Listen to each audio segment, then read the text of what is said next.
Abra sua Bíblia, por favor, no segundo livro dos Reis.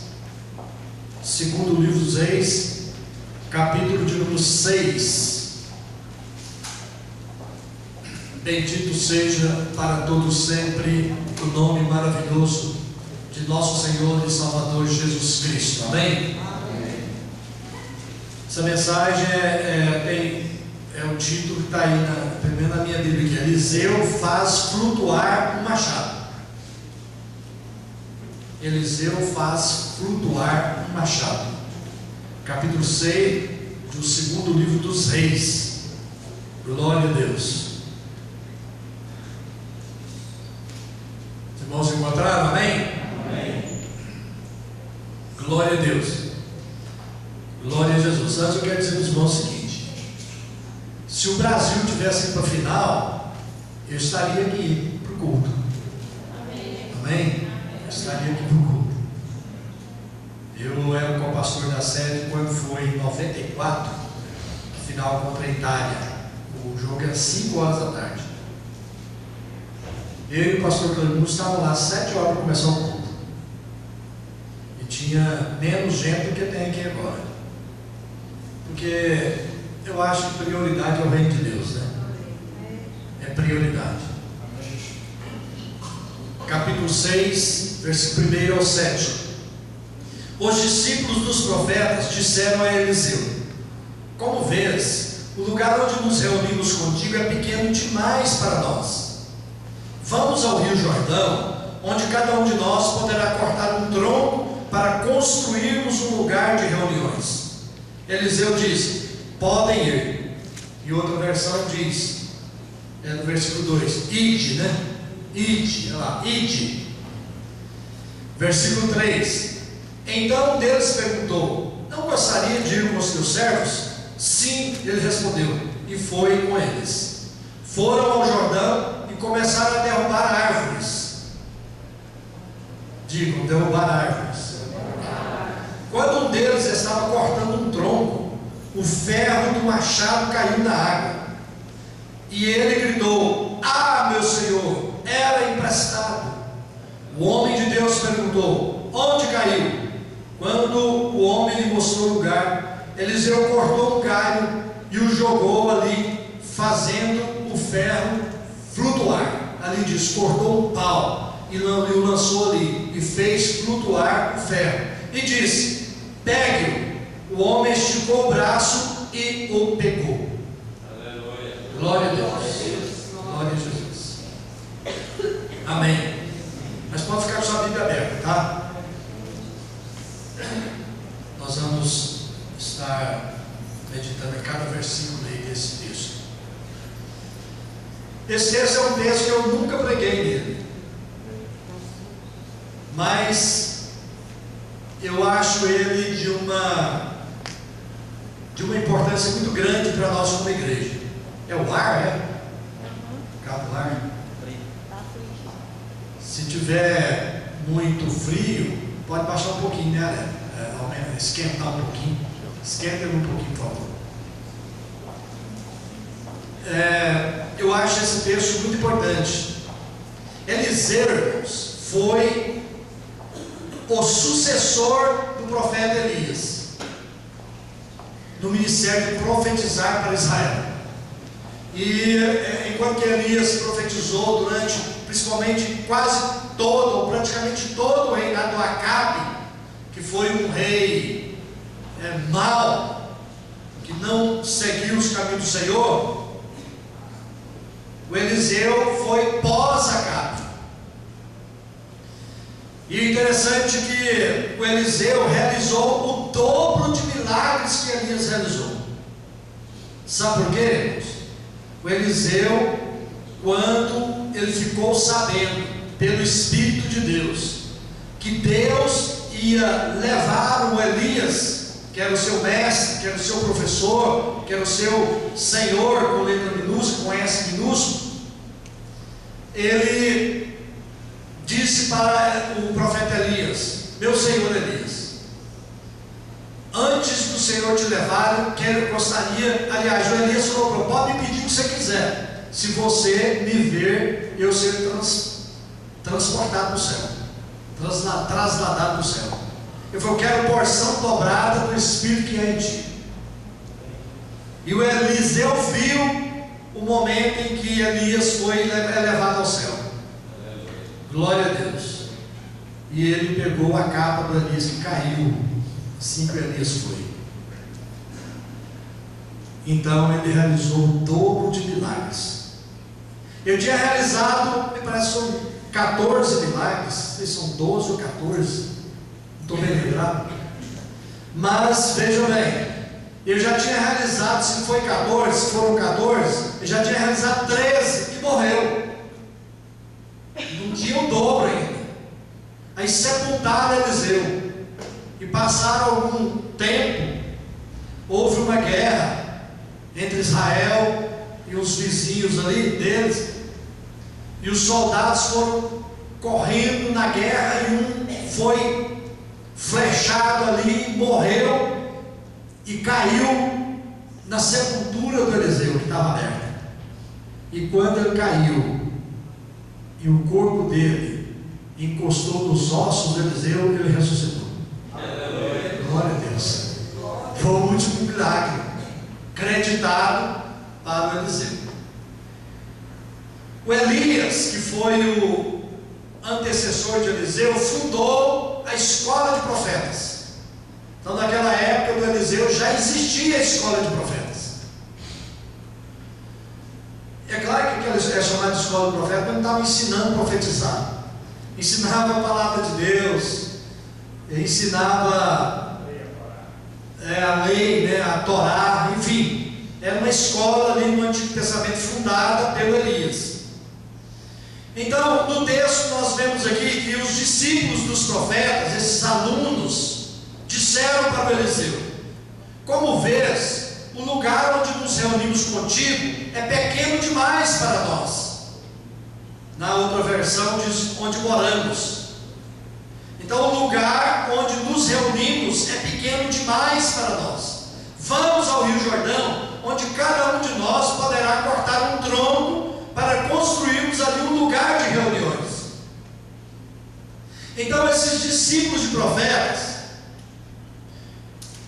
eles tiveram uma visão, um projeto, porque eles estavam reunindo e o local lá de reunião estava pequeno, estava estreito, assim como o nosso aqui também. Graças a Deus está estreito. Se fizer só um culto, na ceia, nem colocando as cadeiras. Graças a Deus por isso. Então o que fazer? Executar o projeto que Deus nos dá, a visão que Deus nos dá. Então eles tiveram uma visão, eles tiveram um projeto, e o projeto deles, a visão que eles tiveram, era uma visão de crescimento. Eles queriam crescer, não queriam ficar ali naquele lugar apertado. E essa visão moveu cada um deles a buscar.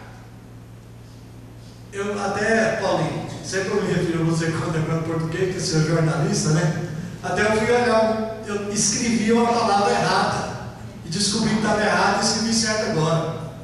A palavra enlarguecer é enlanguecer, expandir, né? Crescer, ficar mais largo, né? Então eles tinham um desejo, essa visão deles era para buscar essa expansão, aumentar o lugar onde estavam. Então veja bem, quantas vezes nós nos acomodamos a uma condição estreita, quantas vezes as coisas vão estreitando para nós, como que o lugar que a gente está ficando difícil, está ficando complicado, parece que o nosso caminho está ficando mais apertado. E nós não buscamos de Deus uma visão, nós não buscamos de Deus um projeto para melhorar a nossa situação, para termos uma condição melhor. Eu fico às vezes pensando em termos termos de emprego, por exemplo. Eu passei esses dias ali perto do shopping center, na 15 de dezembro, e vi um senhor lá, vizinho lá ao lado, que fica numa garagem lá, e lá no escritório parece advocacia. Tem 30 anos que eu passo ali, aquele senhor lá. Eu falei, meu Deus, até hoje ele está nesse emprego aí, não quis melhorar, não quis crescer, não quis mudar. É claro que isso envolve muitos outros fatores. Não é só o simples fato de pensar, vou sair desse emprego para arrumar outro. Eu não aconselho isso.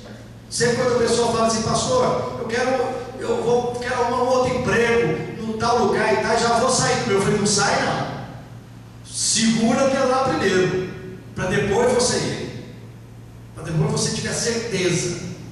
Então veja bem, lá em Isaías está escrito lá o seguinte: amplia o lugar da tua tenda e estendam-se as cortinas das tuas habitações, não impeças, alonga as tuas cordas e fixa bem as tuas estacas. Então nós precisamos ter esse desejo de crescer, precisamos ter esse desejo. Sabe por quê? Aquela história de profetas ali representa a igreja hoje, representa eu e você. Aqueles discípulos somos nós, nessa representatividade. Assim como eles tiveram uma visão de crescimento, nós também temos que buscar isso de Deus. Mas eu quero destacar duas coisas aqui, irmãos. Olhem para mim, por favor. Primeiro, temos que buscar um crescimento individual. Está escrito em Efésios 4,15: mas antes crescei na graça e no conhecimento do Senhor. Aliás, isso aí é 2 Pedro, capítulo 3, Efésios 4,15: crescei em tudo naquele que é o cabeça, Cristo. Diga para quem está ao seu lado aí: crescei em tudo. Nós temos que buscar um crescimento individual, mas muitas vezes a gente esbarra em muitas coisas, em comodismo. Nós, por natureza, o homem é um comodista. É verdade, irmãos. A gente vê na Bíblia a igreja que estava lá em Jerusalém, a igreja primitiva começou a crescer. A primeira leva foi quase 3.000 pessoas, depois o número subiu para quase 5.000, e aí parece que eles parou um pouco o crescimento e tal, não falou mais em números, e o povo ficou ali em Jerusalém. Está muito bom ser crente aqui, 5.000 crentes ali em Jerusalém, está muito bom, né? E eles não cresciam, não expandiam, não alargavam as tendas. Sabe o que aconteceu? Deus permitiu uma grande perseguição da igreja. Toda a igreja, com exceção dos apóstolos, foi espalhada pelo mundo naquela época. E aí os crentes saíram pregando em tudo quanto é lugar, pregando a palavra de Deus. Ou seja, eles estavam acomodados, sem cumprir o ID de Jesus. Então nós temos que buscar, em primeiro lugar, um crescimento individual. Porque muitas vezes a gente percebe na igreja, as pessoas não buscam esse crescimento, não buscam melhorar. E eu quero dar uma sugestão: ore a Deus, ore, Senhor, em que ministério o Senhor quer me usar? Em que trabalho o Senhor quer me usar?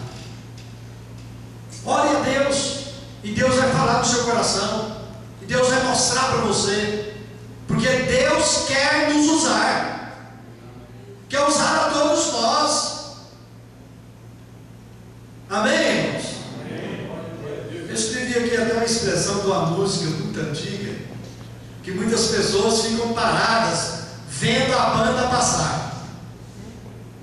É aquela música, né? Quando eu era menino, eu estava à toa na vida, o meu amor me chamou para ver a banda passar, cantando coisas de amor. Então, às vezes, a pessoa fica, o crente fica só querendo ver a banda passar, né, irmãozinho? Querendo ver a banda passar. Não, estou vendo a banda passar. E ela passa depressa. O que eu estou querendo dizer é que os anos passam depressa. E um dia nós vamos comparecer diante de Deus. E Ele vai perguntar: o que é que você fez dos talentos que eu te dei? Quantas almas você ganhou para mim? Quantas pessoas você motivou a me servir? Quantas pessoas você abençoou com a sua vida? Enfim, nós precisamos estar atentos para isso, porque os anos voam. Chega a idade, um dia vai nos chamar, e nós vamos ter que confessar para Ele lá: Senhor, não adianta pedir perdão para mais não acabou, perdão é aqui na terra. Senhor, fui negligente. Agora, em segundo lugar, nós temos que buscar o crescimento como igreja. Temos que ter esse desejo de crescer como igreja. Deus tem me dado essa visão de crescimento. Deus tem nos dado essa visão. Eu contei para os irmãos um sonho que eu tive há uns 2 meses atrás, no pé de amora. Quem lembra disso? Que eu contei isso? Contei não? Deus muitas vezes me fala, me dá revelação em sonho. E eu sonhei uns 2 para 3 meses atrás, né? Eu sonhei que estava em determinado lugar, parece um quintal, tinha uma área ali. E aí eu vi um pé de amora assim de mais ou menos 1,5 metro de tamanho, quase o meu tamanho, 1,5 metro. Irmãos, esse pé de amora estava carregadíssimo de amoras maduras. E eu vi aquele pé de amora, fui apanhando e comendo. E falei: mas que tanto de amora! E fui apanhando e me agachava para pegar as amoras. E aí eu vi 2 maiores ali. Peguei aquelas 2 maiores e falei assim: essa aqui eu vou dar para ele. No sonho, até no sonho eu falo para ela. Aí coloquei na mão que as 2 maiores eram até diferentes das outras, mas eram maiores. E sempre que eu tenho esse sonho, já tive com mangas, com laranjas, jabuticaba, principalmente eu gosto mais de jabuticaba. Sempre que eu tenho esse tipo de sonho, é uma revelação de Deus me falando de frutos, de crescimento, no caso aqui da igreja. Queridos, Deus está dando crescimento dessa igreja. Só neste ano de 2014, nós já recebemos aqui mais de 10 famílias, fora os que se converteram. Dá umas 15 famílias. Glória a Deus por isso. Então nós temos que ter uma visão, buscar de Deus uma visão, um projeto de crescimento como igreja. E eu quero que todos vocês abracem esse projeto. Nós vemos aqui que essa visão, esse projeto dos discípulos profetas, todos eles abraçaram o projeto, abraçaram a visão, falaram: vamos, e todos foram. Vamos conosco, todos foram. Ou seja, toda a comunidade ali dos discípulos profetas abraçou o projeto. Então, quando se fala de crescimento da igreja, nós precisamos de ter a mesma visão, o mesmo projeto, assim como a igreja primitiva tinha. Era tudo em comum, pensavam juntos, projetavam juntos, trabalhavam juntos e cresciam juntos. Porque quando a igreja cresce, todos os membros crescem. O crescimento é de todos. O crédito que Deus dá, se eu posso dizer, para dar a recompensa, vai dar para todos, porque todos estão trabalhando. Só para você ter 32 diz: ó, quão bom e quão suave é que os irmãos vivam em união. Uma vez eu falei num culto de um lar, num culto familiar, falei: irmãos, lá está falando que vivam em união, nem em união não. Em união não, um unhando o outro não, em união. Juntos precisamos crescer, trabalhar em favor da igreja, para que a igreja cresça. Eu disse no começo do ano para os líderes de ministério aqui da igreja, de departamentos, que olha, eu quero que todos trabalhem para ganharmos almas para Jesus neste ano de 2014, todos os ministérios. Porque a nossa tendência, eu disse, é de acomodação e muitas vezes de colocar empecilhos, desculpas. Por quê? Porque, irmãos, crescer dá trabalho. Olha o trabalhão que deu aqui para eles. Foi lá para a floresta, cada um com um machado, cortar as árvores, depois carregar essas árvores nos ombros. Não tinha caminhão lá, talvez algum jegue ou um carro de boi, né? Nem sei se já usava carro de boi, não, mas usava, que Eliseu tinha junta de bois, né? Mas dá trabalho. Então crescer dá trabalho. Nós temos projetos aqui, um projeto Grupo de Vida em andamento, mas eu gostaria que toda a igreja estivesse envolvida nesses pequenos grupos, que você cedesse a sua casa, falar: pastor, a minha casa está à disposição para fazer um pequeno grupo. Ou você falar: pastor, eu gostaria de liderar um pequeno grupo.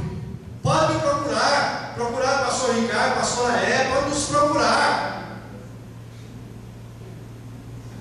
Então, crescer dá trabalho. Eles perguntaram assim: por que não vamos ao Rio Jordão? Lá cada um de nós, veja bem aí, cada um de nós poderá cortar um tronco para construirmos ali um lugar de reuniões. Outra versão diz: vamos e construamos. Vamos juntos. Talvez um falou lá assim: eu estou igual eu estou com problema de coluna, não vou dar conta de cortar esse tronco, não. Volismar, e vamos orar pelo Volismar depois. Volismar está o diagnóstico aí para operar a coluna, hérnia de disco. Nós vamos orar por ele, para Deus o abençoar. Estou com problema de coluna. Ninguém aqui não disse que tiveram aquelas desculpas quando Jesus convidou para um banquete. Eu casei esses dias, eu não posso ir não. Eu tenho um negócio para ver ali na outra terra. Não, todos foram. Todos abraçaram a visão, abraçaram o projeto. Vamos abraçar o projeto de crescimento da igreja, amém, irmãos? Amém. Então vamos trabalhar. Dá trabalho, precisamos trabalhar. Vamos e construamos. Então havia unidade, e nós como igreja precisamos ter unidade de propósitos. Nós, queridos, precisamos uns dos outros. Precisamos uns dos outros. Ninguém vive sozinho. Ninguém vive sozinho. E nós somos o corpo de Cristo. Somos um só em Cristo. Tem um corinho muito antigo, mas aí, do nosso tempo, somos, brincadeira, do Paulinho eu posso falar que é do nosso tempo, né, Paulinho? Somos um em Cristo, somos um só. Somos um em Cristo, somos um só. Ai, são férias, são latinos, né? Parece que o Mazinho está sabendo. É porque não é do tempo dele, né? Ele não tinha nascido ainda não. Muito bem, irmãos. Então nós somos um em Cristo. Os membros do corpo dependem uns dos outros. Nós temos que cuidar. Nessa questão do crescimento, nós temos que procurar cuidar um do outro. Se vê que um está com o joelho trôpego, abraça ele e ajuda ele a andar. Se vê que está, como a Bíblia diz, com os ombros decaídos, vai e ajuda aquele irmão, motiva, levanta a autoestima autoestima daquele irmão, ajude-o nisso, ajude ele na fé, ore com ele, tudo faz parte do trabalho para crescermos. Quantos estão entendendo? Diga amém. Amém. Glória a Deus. Mas veja bem, tem muitas pessoas que têm visão, têm sonho, têm projeto, mas não saem disso. Por quê? Ficam acomodados, não querem o trabalho. Ah, já é pesado demais. Ah, eu não sei. Ah, pastor, eu não sei pregar. Jesus falou assim: ide por todo mundo, falou para todos: ide por todo mundo e pregai o evangelho. O pastor Leonardo saiu para viagem agora, deve ter chegado lá em Ubatuba agora, depois do almoço, né? E eu, antes dele, eu falei assim: pastor Leonardo, vai lá na livraria do Daniel Salgado, compra lá umas 5 Bíblias, que é bem baratinho, para você dar para o frentista do posto onde você vai abastecer. Olha, outra coisa, se for almoçar em restaurante, ore pelo garçom. No última vez que nós fomos na Cepal, eu e a Hebe, o pastor Ricardo estava com a gente fica lá 4 dias. Eu comecei a evangelizar um garçom lá, estava desviado. No último dia eu orei com ele aceitando Jesus, chorando. E dei uma Bíblia para ele. Ele falou: não, pastor, já estou levando folhetos. Eu falei: leva os folhetos, distribui, mas leva a Bíblia também. Muitas pessoas têm sonho, têm projeto, mas só ficam em ter. Ah, eu tenho um sonho, ah, eu tenho um projeto, ah, eu tenho uma visão. Mas não basta ter, tem que agir, tem que haver ação, tem que, além de haver vontade de trabalhar. Eu vi algo na internet e é até engraçado, né?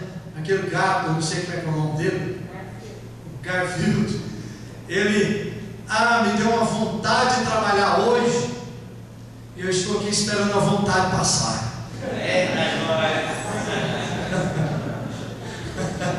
Estou aqui esperando a vontade passar. Então eu faço uma pergunta aqui: que tipo de igreja nós estamos construindo? Queridos, olha o que está escrito, eu vou ler para vocês, em 1 Coríntios capítulo 3, versículo 20, está escrito assim: Paulo diz: conforme a graça de Deus que me foi concedida, eu, Paulo, como sábio consultor, lancei o alicerce, e outra está construindo sobre ele. Contudo, veja cada um como constrói. O que é o alicerce? O alicerce é Cristo, a palavra, Cristo Jesus, é a pedra angular, é o alicerce.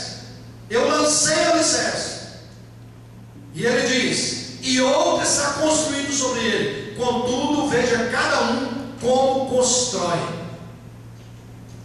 Eu fiz algumas perguntas aqui, até para mim mesmo, né? Questão individual. Qual tem sido a minha postura como cristão? Ela pode ser imitada pelos da minha família? Os da minha família podem imitar a minha conduta de cristão? É uma pergunta que eu devo fazer para mim. A minha conduta de cristão pode ser imitada pelos meus colegas de trabalho, pelos meus colegas de escola, de faculdade. Em resumo, você pode aconselhar alguma pessoa a te imitar como cristão ou não? Paulo diz: sede meus imitadores como eu sou de Cristo.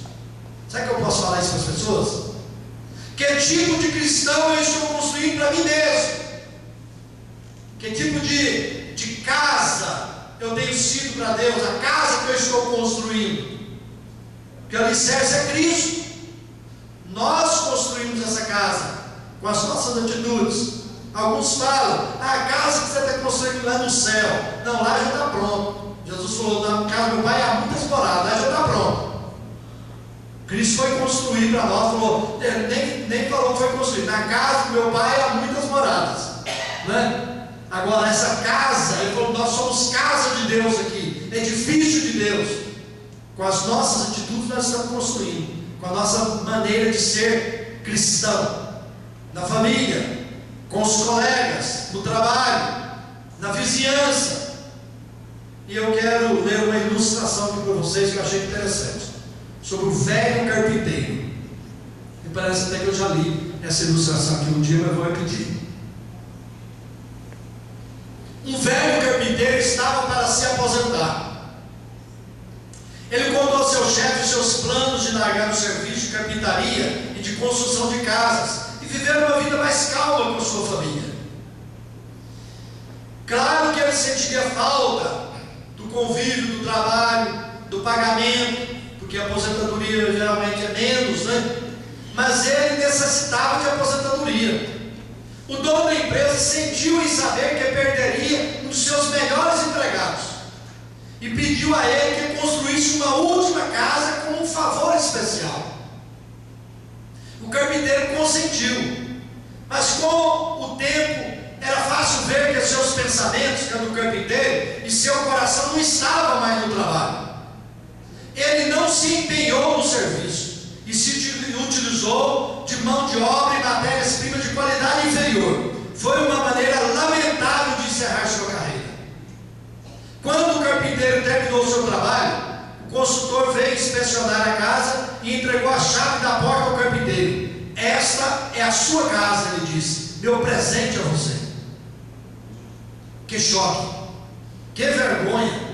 Se ele soubesse que estava construindo sua própria casa, teria feito completamente diferente, não teria sido tão relaxado. Agora ele teria de morar em uma casa feita de qualquer maneira. Assim acontece conosco. Nós construímos nossas vidas de maneira distraída, reagindo mais que agindo, desejando colocar menos do que o melhor. Nos assuntos importantes nós não empenhamos nosso melhor esforço. Então, em choque, nós olhamos para a situação que criamos e vemos que estamos morando na casa que construímos. Pastor, ele fez aquele velho ditado, casa de ferreiro. Espeto de pau, né? Agora aqui ele continua terminando. Se soubéssemos disso, teríamos feito diferente. Pense você como carpinteiro. Pense sobre sua casa. Cada dia você martela um prego novo, coloca uma armação ou levanta uma parede. Construa sabiamente. É a única vida que você construirá. Mesmo que você tenha somente mais um dia de vida, esse dia merece ser vivido graciosamente com dignidade. A placa na parede está escrito: a vida é um projeto de faça você mesmo. Aleluia. Hoje eu estava aconselhando um jovem novo aqui na igreja, dentro dessas famílias que vieram. Essa família estava aqui na escola dominical hoje. Ele tem 15 anos, está completando 16 e já está no segundo ano do ensino médio. Ele vai terminar o ensino médio com 16 anos, na idade que a Débora terminou, né? Aí eu falei: o que você pensa em ser? Estudar para quê? Biologia. Eu falei assim: você gosta? Gosto. Então faça o seguinte: faça tudo bem feito, estude bem, depois seja um bom profissional, porque você fazendo assim e sendo um servo de Deus, Deus vai te fazer prosperar. Amém. Glória a Deus. Eu disse isso para esse jovem hoje. Então a questão dessa casa aqui também é aquele versículo que Jesus falou lá, que Paulo diz, né? Nós colhemos aquilo que semeamos. Está morando naquela casa, foi morar numa casa ruim, de material de quinta qualidade, porque ele quis fazer daquele jeito. Foi relaxado, foi relapso. Então, amados, coletivamente, como igreja ATVG, que tipo de igreja nós estamos construindo? Eu mesmo respondo: graças a Deus, estamos construindo uma igreja que seja relevante para a sociedade. Nós aqui estamos construindo uma igreja que se importa com o carente, que se importa com o necessitado, com o doente, que se importa com o outro. Amém, irmãos? Amém. Nós estamos construindo uma igreja que se importa com aquele que está sem Cristo. Nós estamos procurando fazer evangelismo e missões. Amém, irmãos? Amém. Então vamos continuar. Agora, amados, esses discípulos aqui dos profetas tiveram um projeto e todos participaram para concretizar aquele projeto. Eu tenho um sonho também, um projeto, uma visão de construir um templo maior. Amém? Glória a Deus. Meu sonho é construir um templo para 1.200 pessoas. E eu oro a Deus para que Deus abençoe a igreja financeiramente, que o dinheiro para construir, comprar os imóveis e construir um templo maior está no nosso bolso, nós que dizimamos e ofertamos. Então o meu sonho também é que todos os membros da igreja, dessa igreja aqui, sejam dizimistas e ofertantes. É o meu sonho. Amém? Ore nesse sentido, irmãos. Ore nesse sentido. Participe dessa visão comigo. Vamos ver mais algumas coisas que aprendemos aqui nesse texto. Versículo de número 2: Vamos ao Rio Jordão, onde cada um de nós poderá cortar um tronco para construirmos ali um lugar de reuniões. Aí eles foram falar com Eliseu. Eliseu diz: podem ir, ide. Aí nos lembra de Jesus, né? Que falou: ide também. Ide por todo mundo e pregai o evangelho a toda criatura. Ide. Então o que eu quero falar para vocês é que aqueles discípulos profetas, eles eram bons alunos. Certamente eles aprenderam sobre submissão. Eles eram submissos ao líder. Então, se você tem uma visão, se você tem um projeto, se você como igreja de Vila Góes abraça esse projeto de crescer e quer fazer alguma obra, quer fazer algum trabalho para evangelizar, para ganhar almas, para abençoar o povo de Deus, amém, ore a Deus, mas apresente a Deus e apresente ao seu líder. Seja submisso. Aqui o profeta Eliseu representa o próprio Deus. Então nós temos que apresentar a Deus os nossos projetos. Temos que apresentar a Deus todos os nossos projetos. Nós falamos aqui na sexta-feira, porque o tema do culto de oração é o reino de Deus como prioridade. Você vai levantar amanhã cedo, certamente, com vida e saúde. Mas a primeira coisa, levante, agradeça a Deus, ore a Deus. Antes de sair do trabalho, ore a Deus. Antes de tomar decisões, ore a Deus. Antes de resolver problemas, ore a Deus. Tenha Deus e o seu reino como prioridade na sua vida. Os abençoados seremos nós, para podermos abençoar outros também. Glória a Deus. Então eles foram submissos. Outra coisa, eles convidaram o profeta para ir com eles, e o profeta diz: vou com vocês. E o Senhor Jesus Cristo, ele disse, está escrito lá em Mateus capítulo 28, versículos 18, 19 e 20, está escrito assim: olha, ide, ensinai todas as nações, batizando-as em nome do Pai, do Filho e do Espírito Santo, e eis que eu estou convosco todos os dias até a consumação dos séculos. Então Ele está conosco. O Moisés falou para o Senhor: se o Senhor não for conosco, eu não vou. E eu sempre oro a Deus, falei: Senhor, se o Senhor não for comigo, eu não vou. Se o Senhor não for me ajudar a fazer a obra do Senhor, eu não vou. Eu vou só se o Senhor for comigo. E Ele diz: eu estou convosco. Diga para quem está ao seu lado: Deus está com você. Deus está com você. Glória a Deus. E foi com eles. Aí, chegados ao Jordão, cortaram madeira. Versículo de número 3 e 4, né? 3 e 4. Aliás, o 4. E foi com eles. Foram ao Jordão e começaram a derrubar árvores. Começaram a fazer a obra de Deus, aquele projeto que eles tinham, para aumentar ali o lugar de reuniões, da casa de oração, da casa de reuniões. O Senhor Jesus Cristo, irmãos, olhem para mim, Ele estava evangelizando aquela mulher samaritana. Aí depois os discípulos chegaram e viram ela conversando com uma mulher, estranharam, ainda mais samaritana. E aí falaram para Jesus: come, mestre, sabe que está com fome. E aí ele falou assim: olha, uma comida eu tenho para comer que vocês não conhecem. Olha, vocês falam que está na época da colheita. Olha, eu digo para vocês, os campos estão brancos, prontos para a colheita. Prontos para a colheita. Abram os olhos e vejam os campos.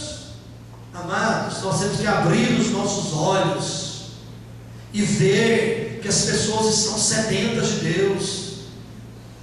Muitas pessoas ficam com medo, às vezes, de evangelizar um chefe do seu trabalho, ou o patrão, ou o vizinho que ele vê lá, parece que ele é bravo.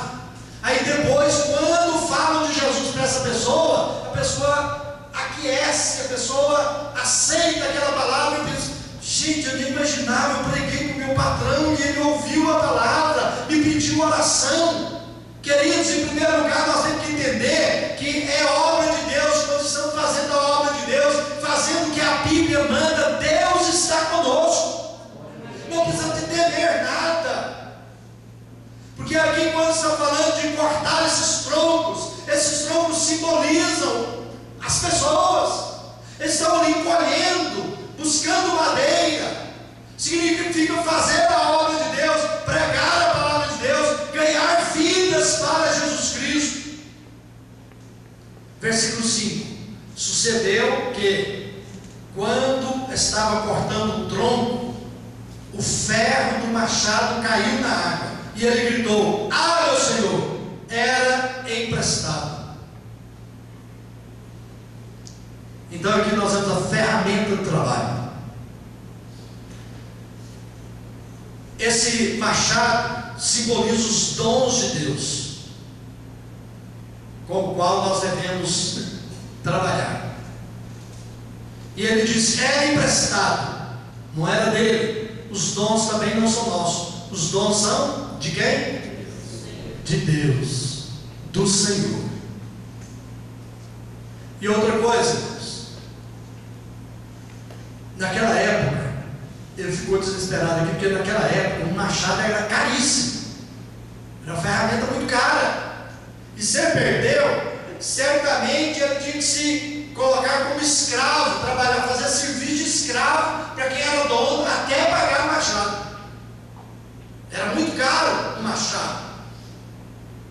E isso simboliza os dons de Deus, simboliza tudo aquilo que Deus tem nos dado. Então, no exercício ministerial, na nossa vida, porque nós somos todos, irmãos, todos nós somos sacerdotes de Deus, profetas de Deus aqui na terra, amém? Amém. Atalaias de Deus, e todos nós somos de tempo integral. É de tempo integral. Eu não sou crente só quando eu venho para a igreja, não. Eu só trabalho para Jesus quando eu toco violão aqui.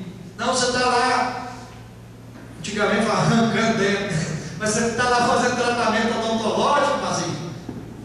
Você está tempo integral ali, continua sendo crente ali, você ainda está lá de Jesus ali.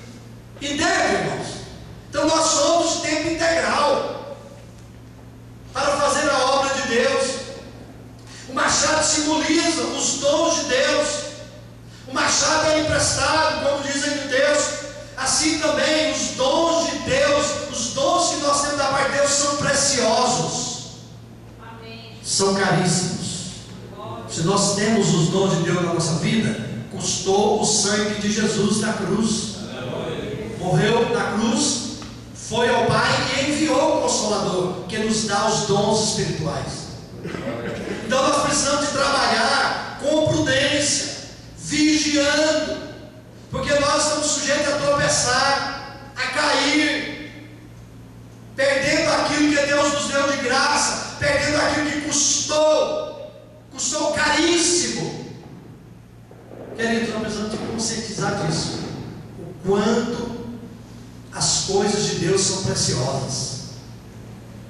E Deus tem nos dado tantas coisas, não é verdade?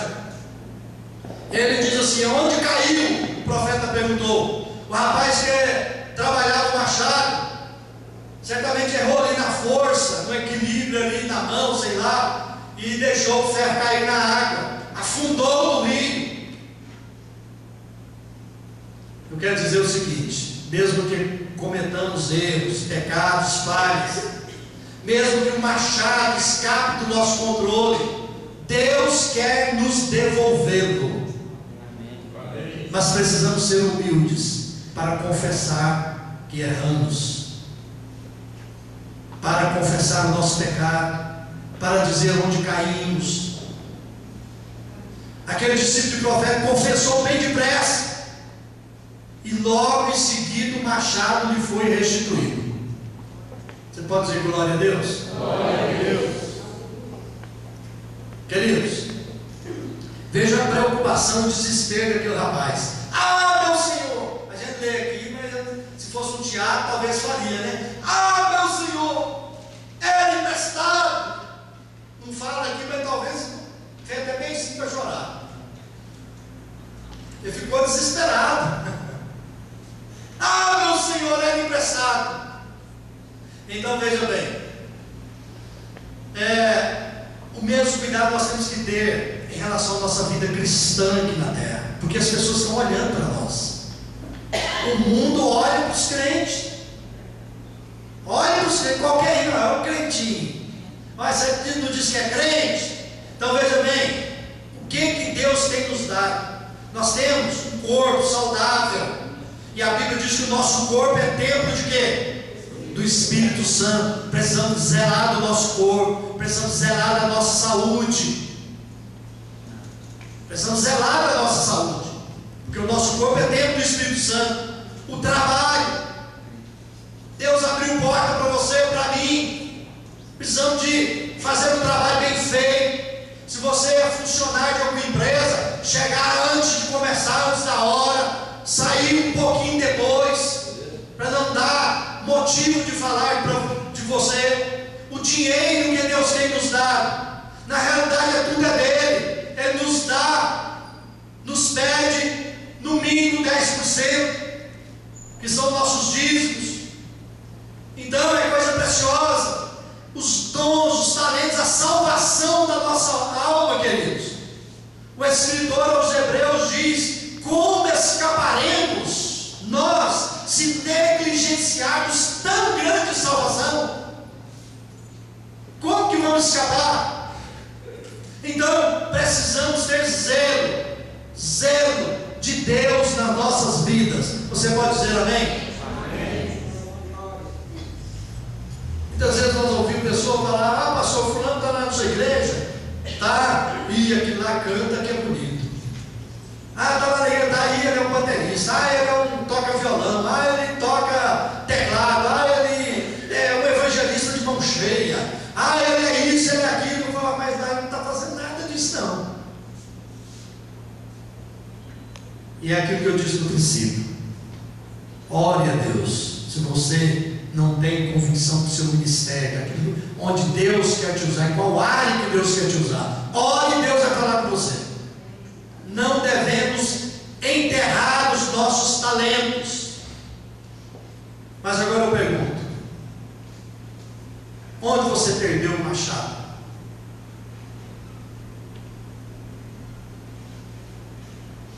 Quantas pessoas a gente encontra e conversa: ah, pastor, quando eu era novo convertido, no começo da minha fé, eu profetizava, Deus me dava visões, revelações.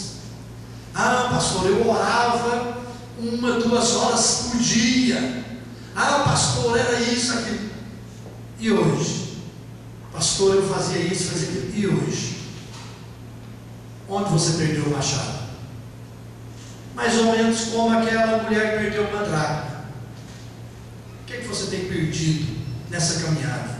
Você quer resgatar? Quer pegar de volta?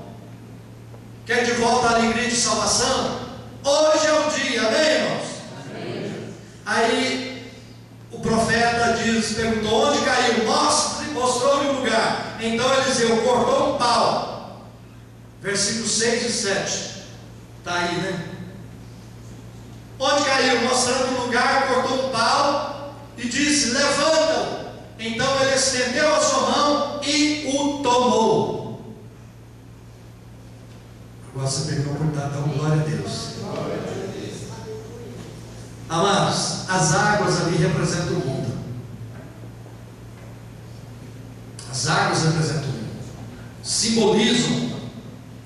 O homem perdeu a sua salvação lá no jardim do Éden e se afundou no pecado. O que Deus fez?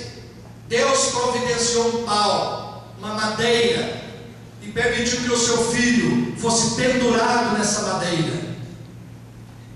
Morreu lá no madeiro. E para que ele morreu? O seu único filho morreu lá no madeiro, derramou seu sangue lá no madeiro, para levantar a humanidade do fundo do poço.